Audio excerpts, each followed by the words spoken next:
Olá, muito bem-vindos mais uma vez. Hoje no nosso curso Itã, do Orum para o Aiê, nós vamos falar do orixá Xangô, cuja saudação é Cabiecile. Xangô é um orixá que tem dois aspectos, um aspecto divino e um aspecto histórico. Sua linhagem divina provém diretamente de Odudua. Pela parte histórica, ele é tido como filho de Oraniã com Torossi. Seu pai fundou a cidade de Oió e posteriormente passou esse reino para seu filho mais velho, Dadá Jacá. Mais tarde, Xangô transformou-se no soberano, ancestre e divino dessa cidade, tornando-se o terceiro rei de Oió. Algum tempo depois, Dadá retornou ao trono e logo depois foi sucedido por Aganju. De forma mítica, Xangô tem como mãe Aiabá e Amacemalê, divindade do panteão de Iemanjá, e como pai, Oraniã. Xangô é o orixá que representa o fogo que mantém a vida. Esse dinamismo torna também uma divindade erótica, sensual e atraente, se apresentando com um porte majestoso que inebria e encanta. Por sua ligação com o fogo, é chamado de Obaina, o rei do fogo, sendo representado pela cor vermelha, símbolo do movimento e do sangue.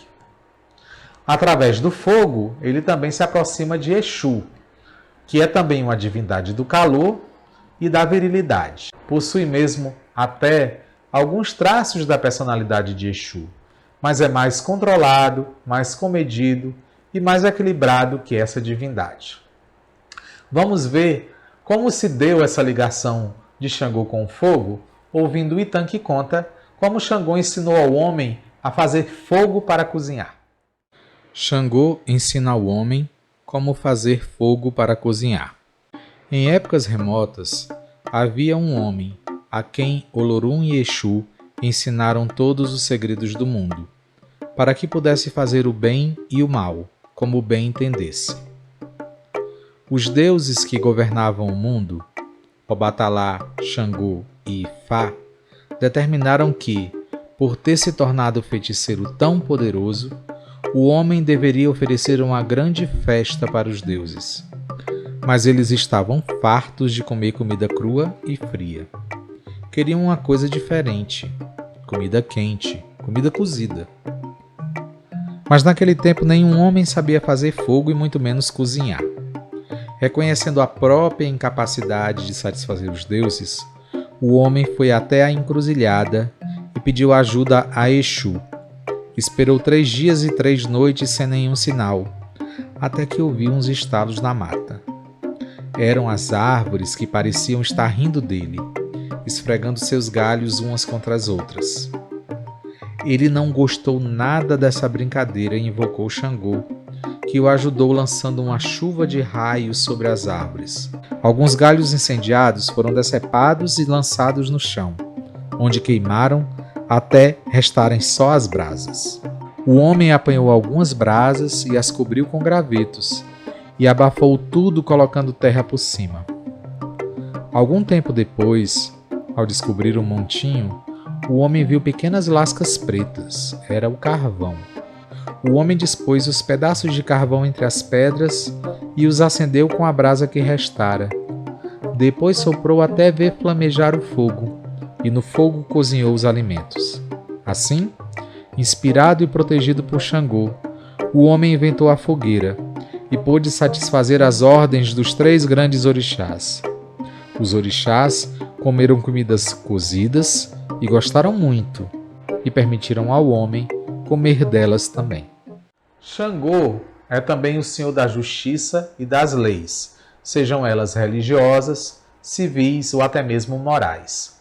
Ele é juiz, advogado e também promotor, pois ele tanto pune como absolve. Não aceita de forma alguma injustiças nem maldades, sendo muito severo e enérgico, mesmo com os seus filhos. Xangô gosta de ser respeitado e obedecido principalmente em relação aos seus interditos. O que ele não gosta, seus filhos não devem comer, nem devem fazer. Em contrapartida, ele é muito amigo dos seus filhos e também daqueles que são seus amigos, porque ele gosta muito dos seres humanos, independente dos seus defeitos. Gosta tanto que, se dependesse de Xangô, não haveria morte, e se ele pudesse, daria a vida eterna aos homens. Por esse motivo, ele é tão idolatrado pelas pessoas que sempre pedem a ele que afaste a morte de seus caminhos. Entre os seus adeptos é costume convidar Xangô para dentro de suas casas, pedindo que lhe traga vida e saúde. É tão respeitado pelos Iorubás que, mesmo nas cerimônias de Axexê, eles usam fio de conta de Xangô como sua proteção. Vamos ouvir o Itã que conta como Xangô é reconhecido como o orixá da justiça. Xangô é reconhecido como o orixá da justiça. Xangô e seus homens lutavam com um inimigo implacável. Os guerreiros de Xangô, capturados pelo inimigo, eram mutilados e torturados até a morte, sem piedade ou compaixão. As atrocidades já não tinham limites. O inimigo mandava entregar a Xangô seus homens aos pedaços. Xangô estava desesperado e enfurecido. Xangô subiu no alto de uma pedreira, perto do acampamento, e dali consultou Orumilá sobre o que fazer. Xangô pediu ajuda a Orumilá. Xangô estava irado e começou a bater nas pedras com o Oxê, bater com seu machado duplo. O machado arrancava das pedras faíscas, que acendiam no ar famintas línguas de fogo, que devoravam os soldados inimigos. A guerra perdida foi se transformando em vitória. Xangô ganhou a guerra.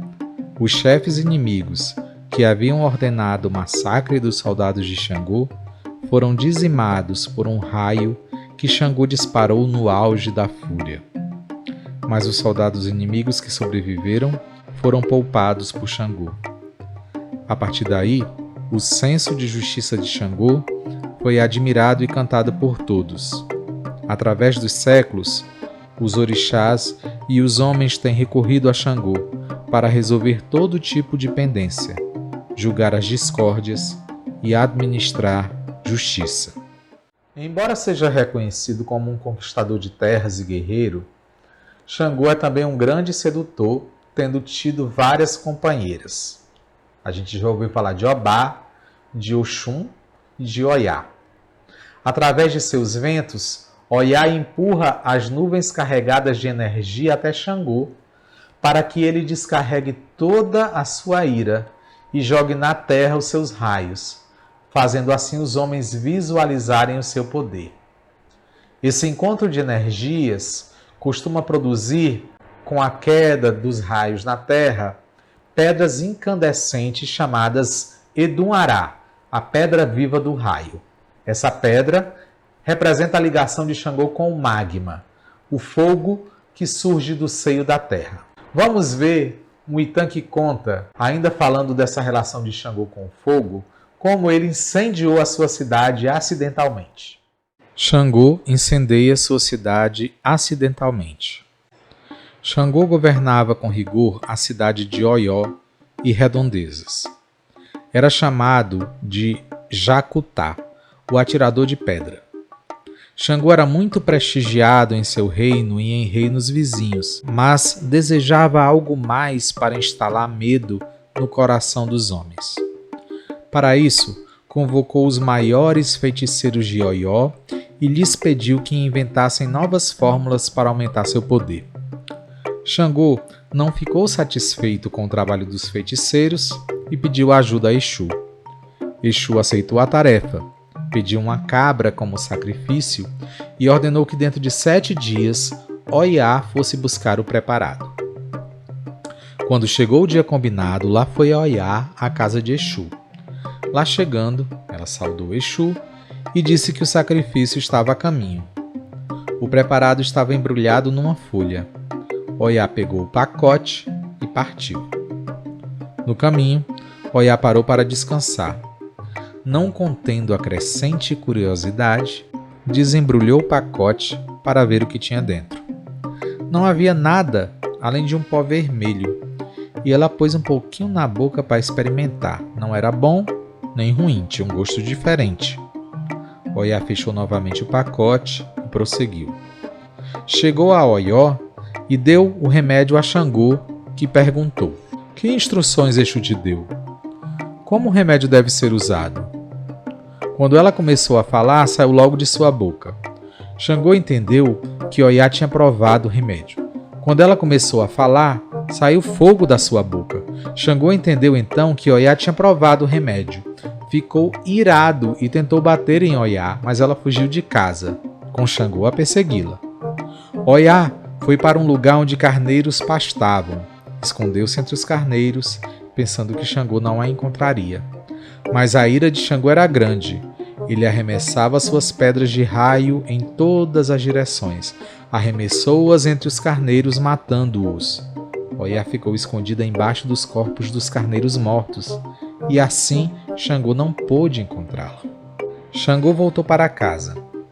Muitas pessoas de Oió estavam reunidas lá, e clamavam pedindo que Xangô perdoasse Oiá. A raiva dele abrandou-se.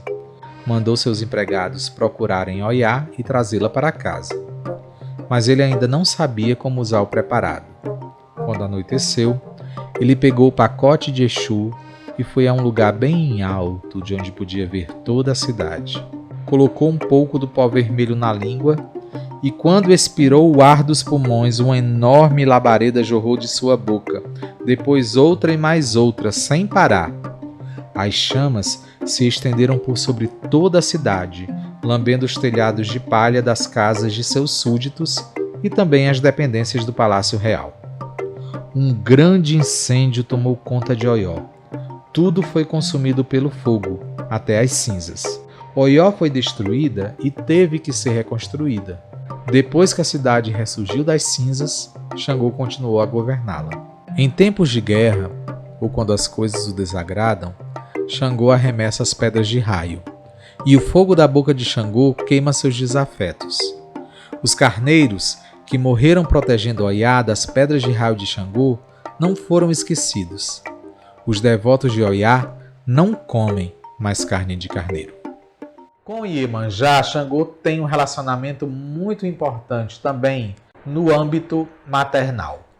A essa divindade ele presta toda a sua reverência. Quando se diz que Xangô e Omolu são inimigos, a gente pode dizer que isso é uma blasfêmia, porque divindades não conhecem esse tipo de sentimento. As lendas fazem menção ao Orobô como culpado por essa desavença. Orobô, que é uma semente. Existe sim uma diferença conceitual, pois eles, Xangô e Omolu, pertencem a elementos distintos. Um se liga ao calor da vida, no caso de Xangô, e o outro, Omolu, embora ligado ao calor do sol, também está relacionado à doença e à imobilidade da morte. Pela sua interação com seres humanos, Xangô gosta de vir dançar nos terreiros em dia de festa. Em suas danças, utiliza-se de gestos simbólicos muito sensuais, rudimentares e ousados. O principal instrumento de Xangô é o xere. O quiabo, tido como o primeiro legume que surgiu na face da terra, é exclusivo dessa divindade e a sua comida favorita, em forma de amalá, que deve ser servido bem quente. Xangô é o único orixá que só aceita comidas quentes. Espero que vocês tenham gostado da aula de hoje. Nos encontraremos na próxima aula. Um abraço.